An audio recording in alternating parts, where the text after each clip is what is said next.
from Art Blog Radio. Recently, Roberta and I sat down with Scott Kipp about his latest show at Arcadia University.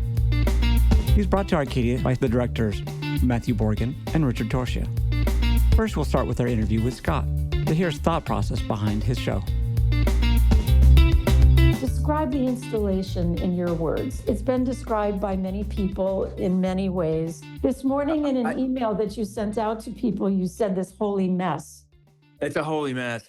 I mean, it's true. The project was a long time coming. And of course, I ran through a million different versions of it in my head. And then the one that ends up getting brought to reality is never exactly one of those versions. But I mean, what I tried to do was basically just what I say is I tried to make a sculpture out of everything that's ever happened to me in my life, which is not plausible, but it's fun to try. But how do I describe the installation to people? I mean, it's, I don't know. That's tough. I still don't have a good way to do that. Well, I think between holy mess and sculpture out of everything that ever happened kind of covers it. Comprehensive. Yeah, if not, it may not be helpful, but it may be comprehensive.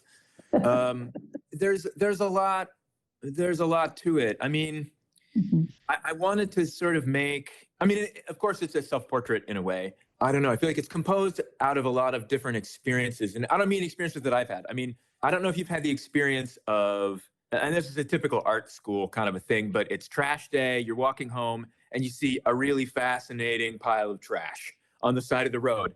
That's not trash bags usually, but it might be whatever, cans or a dumpster. And you're like, oh, what is this? And you start looking through it because there's some interesting items. And then you realize that it's the same person's name on all of the documents and papers and whatever's in there.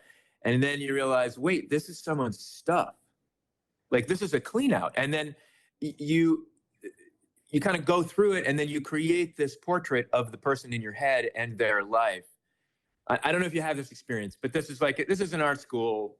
This is an art kid thing that would happen, you know?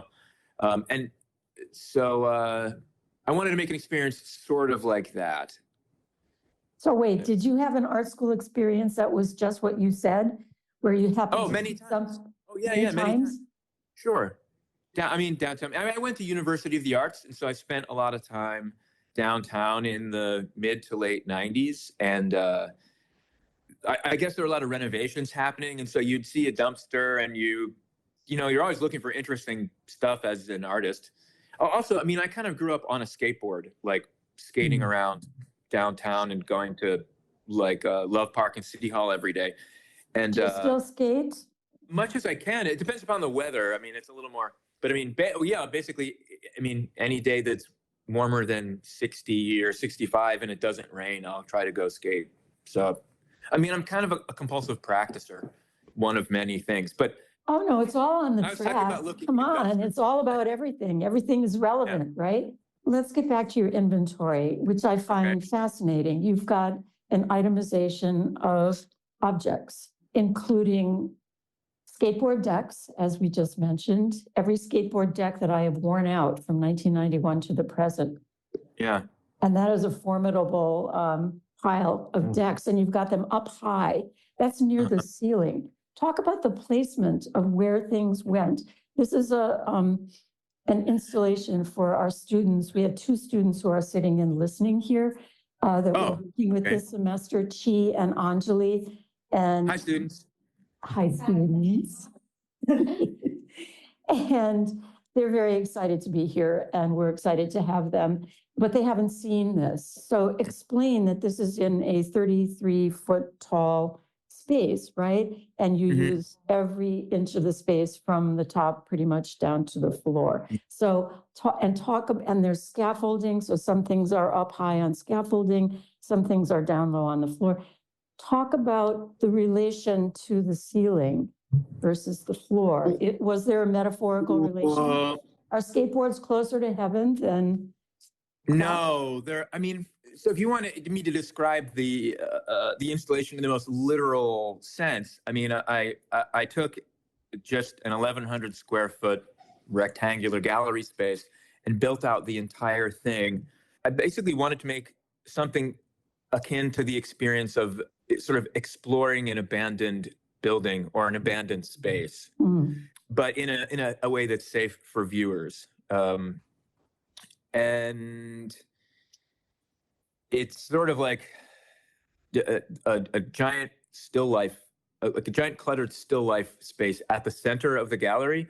And there is a built environment that the viewers pass through that has a series of openings that show you views of this interior space. And there are different views of the same space that reveal different things. And it's all in the center of the space is all life, like objects from my life that have sort of accumulated. So just in the most direct descriptive sense, that's what the show is. But I also wanted to create the experience of, or a sensation of sort of going deeper and deeper and deeper and sort of further and further and further as the viewers progress. I mean, I don't want to give too much away, but then I guess also if we're doing this for posterity, the installation is now gone and there's no chance to, I don't know, I guess I'll just describe it. I mean, I wanted to create a sensation of going further back in time as you progress deeper into the installation. And so I had the objects that you encounter through these openings basically begin with my current sort of developed adult self, and then had them progress sort of older and older and older in basically back into childhood to the very beginning. I don't know if that was the experience you had, but that was what I tried to create. In But again, I reflection, feel like I'm giving too much away. You know what I mean? It feels uncomfortable to speak so directly about something that I just want people to go experience. well, we all understand that artists are not the best to explain what they made, right? That's my core understanding of art. It's someone else's job. Yes, it's better for the artist to maybe not even understand, and maybe artists don't always understand what they have made until upon reflection 20 years later, they understand. We Yeah. should say that you had a similar, but not exact, but similar installation at Marginal Utility in 2014. 2015, And- yeah. 2015, and that was an up and down and scaffolding, and there was a central still life, as you called it. And Mhm. so I wonder, upon reflecting, how things changed to change the installation between 2015 and 2024.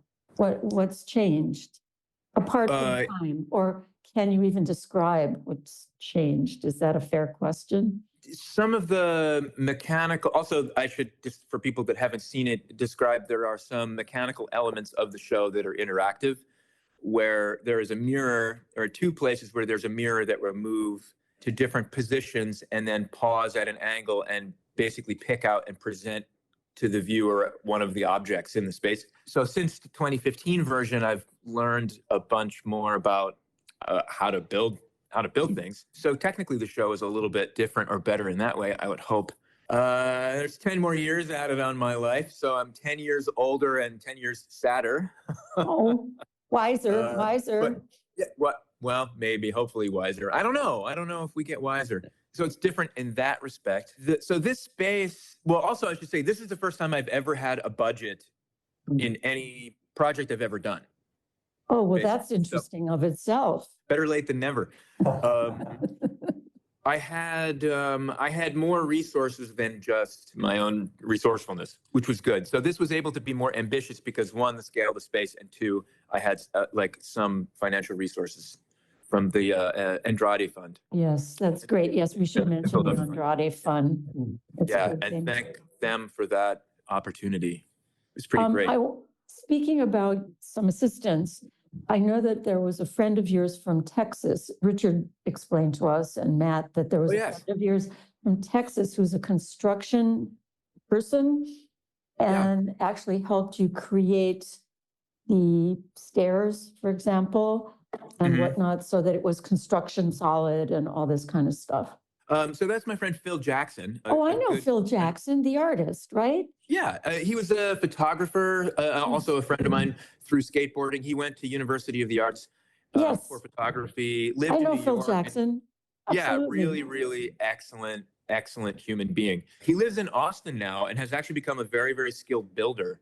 And I don't have, people sort of think of me as a carpenter sometimes, but I'm actually really terrible at carpentry. Like if it doesn't fit on my workbench, I kind of don't want to work on it. But Phil's really good at building larger scale things like that. And so when we got the go ahead for the project, I immediately asked Phil if he'd be willing to come spend some time in Philly and help me. So he came for 2 weeks, and we figured out the initial staircase and that first room, the initial room where the show begins. Because I knew I wanted it to start sort of at the top and then kind of wind down. So that means that, the first thing was, how do we get the viewers up? And then in a way that takes up the smallest footprint possible in the gallery. And it actually took us a whole day noodling around and measuring to figure out just the best place to build that first room, and also how to get viewers up there. Because, you look at the Spruance gallery with nothing in it in its normal state, and, you see it as very empty. But it's actually really full of stuff. And there is a lighting grid there that's at 12 feet off the ground that you just sort of visually, out of habit, you just tune out the lighting grid. But it's actually a pretty dense structure that was almost always in the way of everything we were trying to do. So it still, even in the current installation, it does kind of blend in. But man, that thing was a pain. It was in the way all the time. And it took us a lot of work to figure a way to build a conventionally scaled staircase that would take people through the lighting grid in a way that wouldn't take up an enormous footprint in the space. It talks to how much engineering went into this project. In addition to the materials that you've collected and arranged, there was huge engineering that you undertook to do this. Yeah, I mean, we figured out the staircase. The mechanical stuff I sort of figured out as I went. My intention was to have all of the mechanical things working before, because technically the residency was June, July, and August. I intended to have all the mechanical stuff worked out and functioning in the spring before I started in the space. And I could just bring it in and put it wherever it ended up. But I sort of lost my day job last year at the Wanamaker Organ. So, yeah, I mean, I was there 17 years and 10 months, and they gave us 3 days notice and 2 weeks severance. So what are they going to do? Who's going to take over the organ? Oh, I mean, it's a long story, but there was a person, this is a change of subject, but there was a person on staff from Macy's who technically worked for the Parade Studio in New York. He got laid off in January. We got laid off in September of 23, I believe. And then Matt got laid off in January of 24. The guy that runs the nonprofit, who I won't speak too much of, but he's the guy that laid everybody off. He has sort of become the by default curator of the organ, and it's a bad idea. But that's another story. What I was saying is, I intended to have all of my mechanical stuff worked out before I started working in the space, but life intervened and that didn't work out. It was, you speak of the engineering, like I had less time to figure that out than I would have liked, but I guess that's how it goes. Necessity. Well, I should say, and Ryan probably too, we love the interactive things. Yeah. They were really, really well laid out, and you had to discover them. It was not like, here's an arrow pointing to something or other you're supposed to touch. It was a little subtle, but Ryan got it immediately. So I followed in his path. Yeah. One of the things that I really wanted to do with this opportunity is make a space in the show that was accessible. Like, this was really important to me, because in 2015, it was not possible for me to do that. I was like, okay, I actually have resources and I have a grant and a space. And so I did end up making an area that the entire show is built on top of an additional area that is very uncomfortable if you're standing up, because the ceiling is so low. But if you're sitting down in a wheelchair, it's the perfect height. My intention. But you talk about the interactive areas. I wanted to have a third sort of interactive mirror mechanism at that lower level that could be used to basically point the mirror anywhere in the space and let people explore that central space from in the accessibility area. And I just plain ran out of time.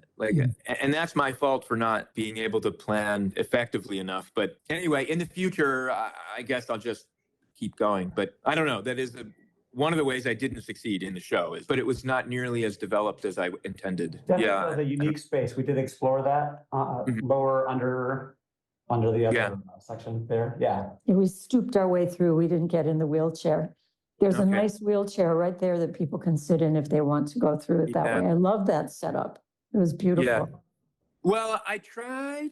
I don't know. I mean, my intention was I wanted to have an area, like a part that would sort of come down from the ceiling there that would stop sort of almost like the height of a desk, right? Mm. So that you could, in the wheelchair, roll your legs sort of like underneath the desk and have almost like a periscope coming down that you would look into, and then you'd be able to move like through like touch controls similar to the second mirror in the show. You'd be able to direct a mirror and sort of explore the space visually from a position underneath, but I just couldn't get it done. I mean, You did a lot. You needed a 6-month residency, not 3 months, you know? yeah, I think that would have put an end to my life. I don't want to sound like I'm complaining, but I mean, I've never worked so hard for such an extended period of time. I mean, I was there like 12 hours a day, 7 days a week, June, July, August, and half of September. And I mean, it was like wake up, eat a sandwich, and then just go straight back to what I was working on, whether I was working on the mechanical stuff in the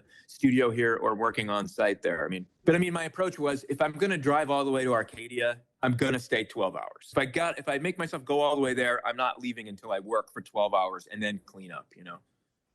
Yeah, it felt like you built a house inside of a room. Yeah, it was about that. No, it was about that scale. And Yeah. it was about the same level of construction quality as half of these houses they're building in Yeah. Philadelphia too, which is Felt to like say, I built it with reckless haste. Yeah. Well, that sounds like the life of an artist, though, isn't it? Yeah. Yeah. I mean, yeah, I guess I'm lucky that I get to work on something I care about that much. So talk about clock work and clock fixing and clock making and all that, because that's part of Sure. what you do. And Now it is. Well, I went to school for furniture making at University of the Arts. Did that for a while and managed to slowly build up my own workspace. But I always wanted to learn machining and sort of like how to make mechanical things out of metal. And I just didn't know where to go to learn that. And then in 2017, I met a guy named David Lindo, who was a clockmaker. And he lived outside Scranton, Pennsylvania. And he just was an amazing and supportive mentor. And he said, "We have a guest room. Come to my shop, bring something to work on." And I was like, okay. I don't know. In 2017, I started spending weekends or a week here, a week there, living at my friend David's house in his guest room and just working in his shop every day. He has a shop space that's in the downstairs of his barn. I mean, it's a very rural, it's called Lake Ariel, PA. It's a very small rural town. so how does he make a living from this? Or is this? I don't is he know. a He doesn't know either. He was a manufacturer of clock movements, and we raised 4 children while doing this. So I think things have changed a lot in the clock world. And he has since started a foundation called the Plumier Foundation, which is focused on ornamental turning lathes. And that is now, they're building a building outside of Pittsburgh. So when he started doing that, I think in 2019, it was just a little bit pre-COVID, he couldn't or didn't want to or have time to work on the clock movements anymore. And so he passed one of the clock movements in his business, he passed off to me. So he's sort of like my clockmaking mentor. I manufacture these things called banjo clocks, which is just a small time-only clock movement made of brass. The design is from 1802, and it's kind of unchanged since then. And I think I am the last manufacturer of this particular type of clock movements in the U.S. So mostly they're purchased by woodworkers who want to make a clock, but which for them means the case. So some of the ones that make a clock case and they don't want to put a crappy battery powered quartz movement in it. You know, they want to put an actual weight driven wind up clock movement. Wow. So I've made maybe 24 of them. Really? Yeah, which is not that many. Seems like a lot to me. It's a rather niche market. I get it. Well, it is small. I mean, you know about how to make a small fortune in clockmaking. You know about this? No. You can make a small fortune in clockmaking by starting with a large fortune and working full-time for 10 years. Work it down. Yeah, I'm working on that, except without the fortune part. Yeah, so that's clocks. But most people that describe themselves as a clockmaker really what they mean is they restore clock movements, which is a whole nother thing. And I don't do very much of that. I mean, I can a little bit. I have restored some clock movements. I've never had the experience of working in a clock shop where there was a constant stream of different types of movements coming through. So I mean, I'm far from an expert, but there is one type of clock movement that I do know how to make and have made a lot of. So that's partly what I'm working on these days. That's the banjo clock, right? Banjo clock movements, yeah. Almost done with a website that people can go to purchase them. All right, Yeah. let's That's talk, that. talk about, if you could, your connection to the Masonic, is it a religion or practice? Yeah, it's certainly not a religion. The Okay. Masonic Temple. I mean, so the Masonic Temple in Philadelphia, in particular, is right across the street from City Hall. I think the building had its 150th anniversary last year. I mean, it's a fraternity. I guess there's a lot to talk about, but it's an old organization. My maternal grandfather was a member of one of the lodges in that building there. I don't know. In terms of my personal connection to it, in 1996, I was a sophomore in college at University of the Arts, and I knew art students and I knew skateboarders, and that was it. I just moved back to Philadelphia, and I'd been reading about Freemasonry, and I saw that building there, and I thought, wow, this is crazy. Look at this crazy building. And so I just walked in the side door and went to the first person at a desk that I saw and said, I've been reading about this.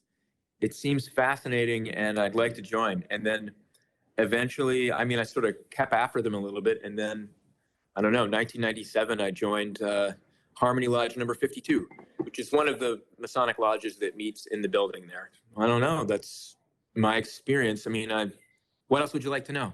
Well, how does it impact, is there an ethos that impacts your art making? In other words, it's an old organization. You called it a fraternity. Fraternity means there's community. So I see a lot of community in what you do. You're revealing yourself. It's very vulnerable what you did. I want to say, I think anytime an artist puts themselves out there, they're vulnerable to criticism or misunderstanding, and that takes a lot of guts to do that. So I really applaud that. But the fraternity aspect, the community aspect, the sort of tutorial mentorship, I mean, I see you as someone who has at your core an educator ethos, that you're talking to people in your art, not only explaining what you're doing and revealing yourself and aren't I great and this is my life, but it's like, think about this, and you're trying to imbue a certain thought process through your art for people to pick up and think about. So you don't necessarily want them to think only about you when they're going through your installation, right? It's not about that. So explain that. Okay, there's a lot there in what you just said. I'm not sure which of those threads to pick up. Yeah, I'm not sure either, but just pick one out and go for it. But, well, does it come from masonry? Masonry has temples, right? Temples are sacred places. Well, yeah, I mean, the Masonic,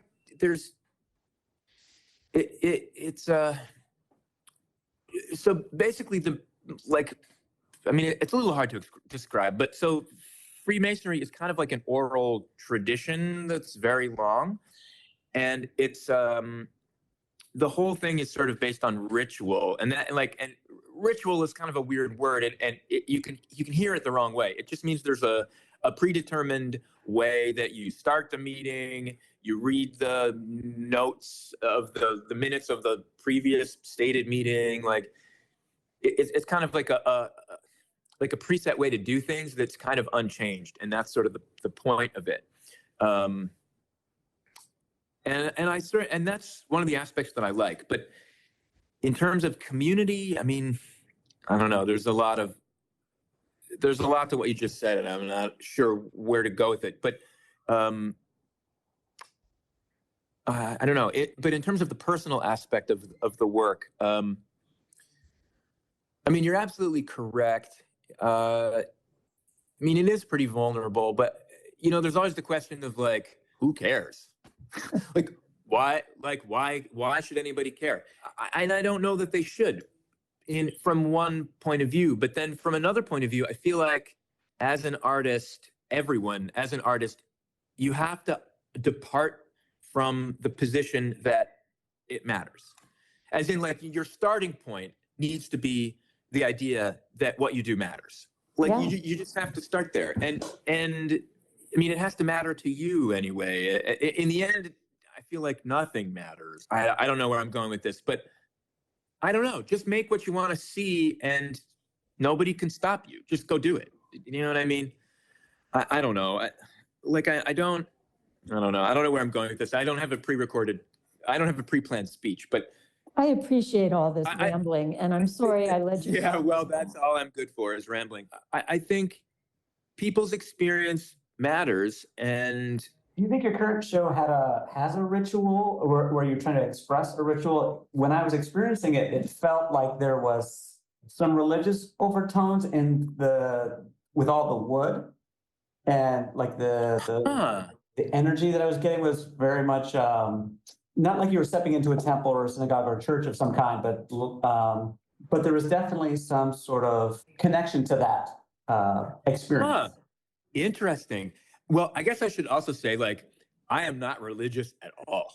I am not religious at all, but I love churches. I mean, I worked on pipe organs for a long time, and I think, I don't know, but what was your question? Like, you're saying, does it seem religious? I mean, I like the undisturbed aspects that you often find in places like churches, where it's just, they made a beautiful and careful space, and then they just left it alone. They just left it alone and took care of it for 100 years. You know what I mean? I think that's an aspect that I like about, like, religious spaces. I think maybe like what you're talking about. Okay. Like, I like undisturbed spaces. I like, and it's funny, but I think there's an aspect of undisturbed spaces that I feel like Joseph Cornell has in his work, if you know what I'm talking about. Mhm. Like, the spaces that are left undisturbed are often spaces that are unoccupied, if that makes any sense. Like attics and storerooms and interstitial sort of places that aren't occupied very often.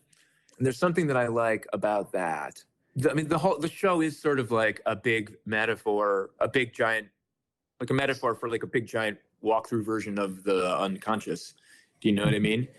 I mean, quite intentionally. I mean, that first mirror that you encounter, I intended that room to have a door on it, so that you would have to actually open a door and go through that first doorway that's there. But it ended up not, like, literally not fitting.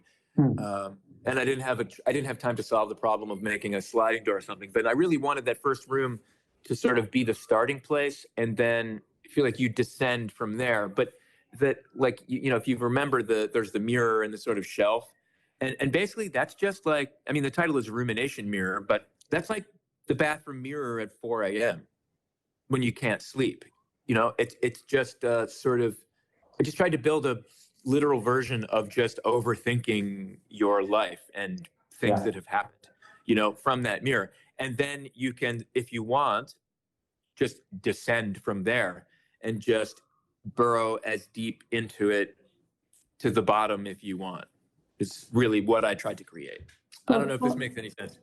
Oh, yeah, it makes a lot of sense. Or if it matches your experience of the work, I don't know.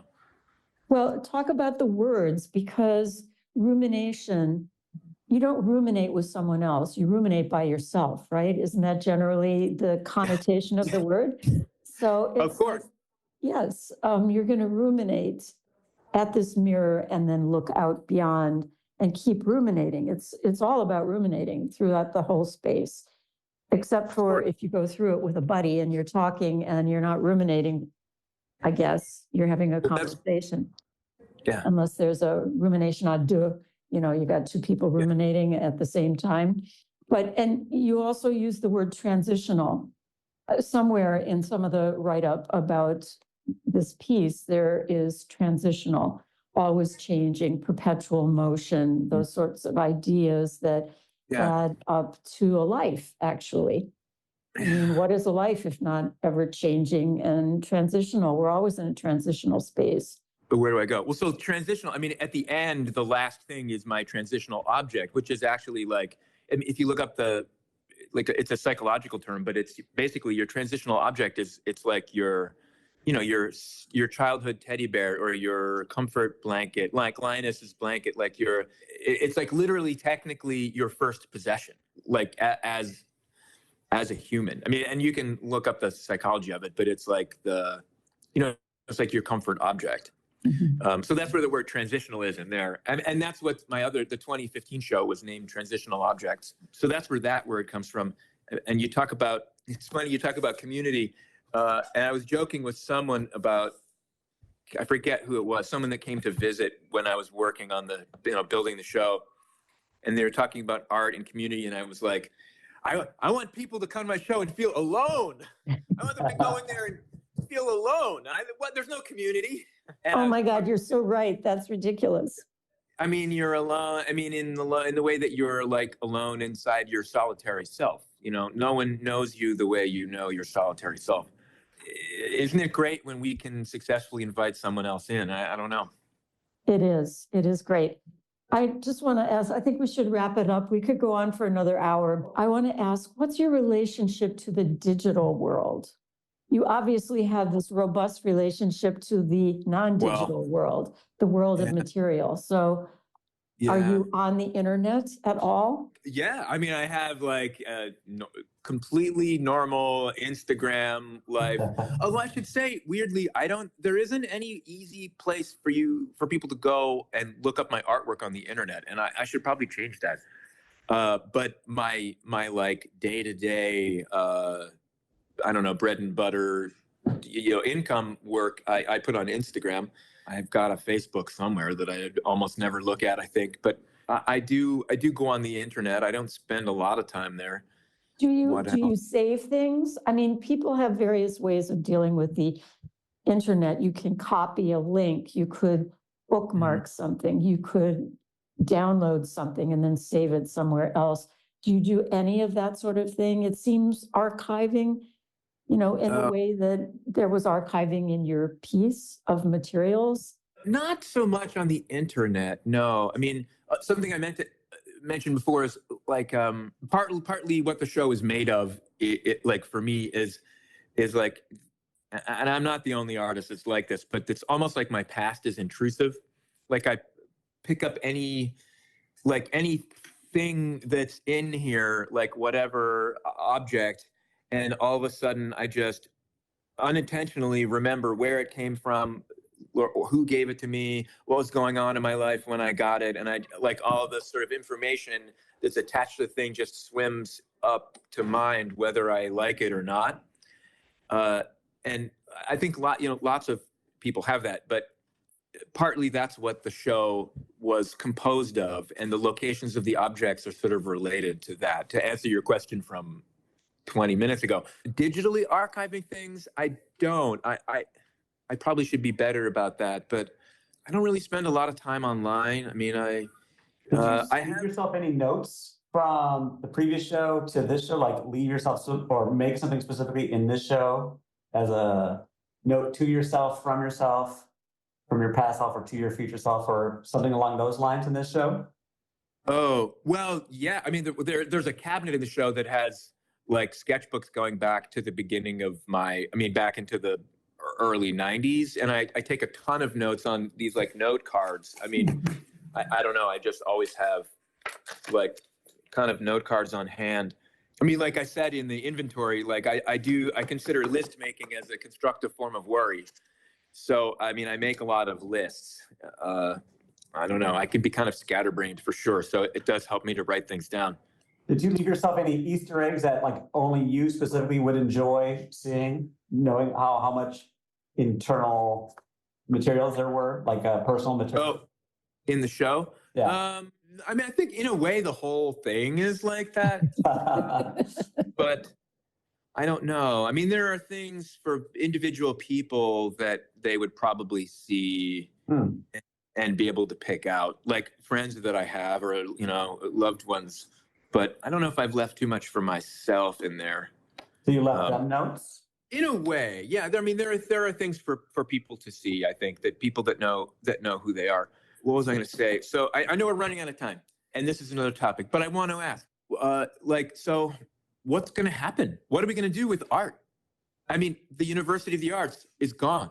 PAFA kind of, sort of gone. I mean, hanging in there and certificate and stuff, but like, is there still going to be like fresh energy coming to Philadelphia? Like, what's going to happen? What are we going to do? This is really important to me. I know we don't have time to answer this question, but I mean, I want to ask you, like, what are you, like the two of you, what's your quick thought on this? It's up to you, Scott, to change the world.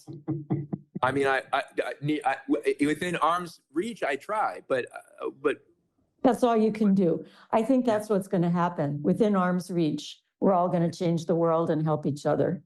We can't put the UArts back together. We can't put PAFA back together, but we can do something amongst ourselves that makes ourselves happier and nurturing to younger people coming up who want to be artists. There will always be artists. People it's a human need to make art. And so we have to find a way to nurture the children and make art available to them so that they can produce in the future the art that we all are going to need to go forward. Yeah. That's a really bummer note to leave it on. Sorry. No, let's talk about something that's good. Okay, so if people can, I should say, I don't know. There's this artist named Paul Etienne Lincoln. Don't know if you know him. He's probably my favorite living artist and a very great friend. He finally has a decent website put together. So he's ahead of me in that respect. It doesn't work very well on phone, but if you have a normal, bigger sized screen like a laptop or desktop, go to pauletiennelincoln.com and look at his work. Love the guy. Shout out to Paul Lincoln. I don't know. There's also a large list of people who friends that rose to the occasion and really saved me with this show. Because I didn't get done on time. I missed the opening deadline, as you know, but it would have been much, much worse if not for all the people that are listed in the thank you in the inventory also. So thanks to the friends that are there, which I won't list. What else? Great. This is a great little book, a great takeaway that you made for people to have your list. And I love the way you categorize your list as, what did you say? Something, it's a really good way to get rid of your worries. Something like that. That's a misquote, but we got. I said list making is a constructive form of worry. Yes, constructive form of worry. I love that. Yeah. Well, like I said, we could go on and on. Oh, I did want to ask you about Dot. How is Dot? Oh, she's great. She's just over in the other room. My Dot, my African gray parrot. She's wonderful. How old is she now? Great. She is 23. Wow. Yeah. Did you have her as a wee one? Was she a little one when you got her? When I got her, she was 3.5 months old. So she was just weaned. She was about the same size that she is now, but we were both a lot younger. Yeah. Well, that's great. Does Dot say any words to you? Oh yeah, she says all kinds of things. Like what? Well, she'll say, she sort of generally says what she wants. Like she'll say, want to go back, which normally means she wants you to take her back to her cage or take her away from wherever she is. She asks for like grape or paper, or she'll just say, want some? Want some? Want some? Like you can't chop vegetables in the kitchen without her starting up with the want some. She says, I love you. She says, I love you, bird. What else? I don't know. She's got all kinds of things that she says. That's great. Kind of going on. So does she see you as a bird? When she says, I love you, bird, is that you? Oh, well, she's just sort of repeating, but yeah, I don't know. She probably thinks that she's a person and we're just really mean to her and keep her in a Yes. cage. Yes, she's a I person, don't know. definitely. Yeah. She's pretty happy, I think. You know, I've got a spot in every space and bring her around in whatever room I'm working in, you know. Nice, Yeah. nice. So it's great. I recommend parrots as pets. I think they're great. I don't know. Yeah. It's a good city pet. And Yeah. they're happy. Happy is so important. That's what we all need. That's what's going to help us get through in Yeah. the future. Happy, Yeah. just it's a little true. bit of happy. No, a good amount. Okay, good a good amount. All right, Scott, Well, keep up the good work. thank Thank you. you. Likewise. And Yeah. we'll be in touch. Have a good Yeah. rest of the day. Thank you. We Roberta, really Ryan, great to appreciate it. see you. Thanks for your patience. Thanks so much. Great to see you. All right. Take care. Bye-bye.